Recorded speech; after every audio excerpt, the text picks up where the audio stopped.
over the next few weeks, we have invited all of the candidates for the new 24th Congressional District. The open primary is June 5th. The top two candidates, regardless of party, will go on to face off in the November election. Today, we welcome Republican candidate Chris Mitchum. Thank you very much for coming in and talking to us. Nice to be here. A bunch of issues that we want to get into. So, what is your number one, if you're out there talking to people, calling people, and they ask you your number one top priority that you want for this district? Well, the number one issue is and there's actually three issues that are hand in hand. It's jobs, the economy, and government spending. We've got to get government spending under control. We've got to get people working again. And I think if we get that going okay, we'll fix the economy.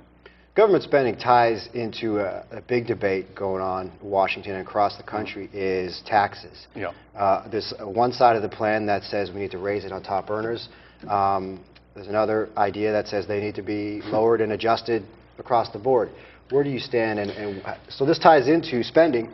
How would that all work out? Yeah, well, here's the kind of dirty little secret about taxes. Taxes are the power pawn in politics. And there have been numerous studies, the most recent one by Harvard about 5 or 6 months ago, which shows that no matter what the tax rate, the money taken in by the government is 19 to 19.5% of gross domestic product.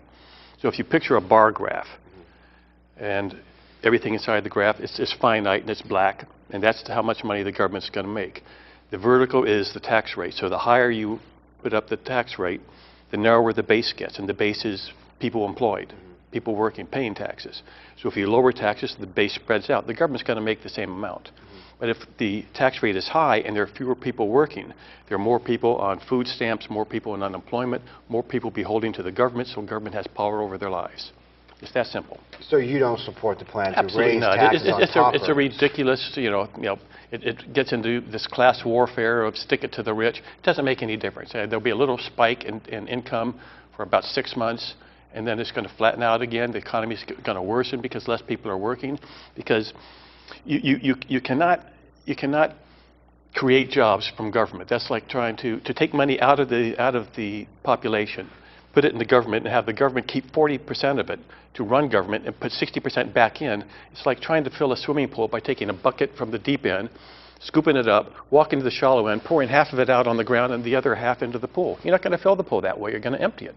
And that's what government high taxes and spending does to our economy. How do we then chip away at the deficit, which is spending? You mentioned spending is a big issue, and deficit is a huge problem, potentially for generations. Yeah. Well, the best plan I've heard so far, and I think it's certainly a good starting place. There may be a better one that can be formed. It's called the Mac-Penny Plan. It's devised by Connie Mack, a congressman out of Florida. And what he wants to do, it's an 8-year plan. First year, you freeze spending at last year's level, which basically Democrats will say that's a cut because right now the baseline increases about 7% a year, just automatically. Everything is 7% up. So you freeze it to last year's level. Then for 6 years, you cut everything across the board at 1%. Everything. Across the board? Across the board. Every single budget item is cut by 1%. The last 2 years, you freeze spending at 18% of gross domestic product, which will give you, since the government takes in 19 to 19.5%, it'll give you a 1 to 1.5% surplus the last 2 years. It cuts the debt by $7.5 trillion. That's a real cut. You mentioned that in just 8 years. And that's a really good start. But then you go ahead and do other things. You look at like the Department of Education. You only need to know 2 things about that. It was put into place in the cabinet by Jimmy Carter in 1979, and last year was the lowest SAT scores in U.S. history. So you get rid of the Department of Education. That saves you another $77 million a year right there. Okay. And put the power of educating our students back into our communities and our states.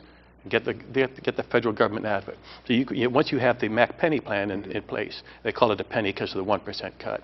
Once you have that in place, then you can go back through and start making other cuts, and you can make some real serious strides forward in just a couple of years. All right, we have a lot more questions, but we've got to do a quick break. All right. So stay with us. A lot more with Chris Mitchum when we come back.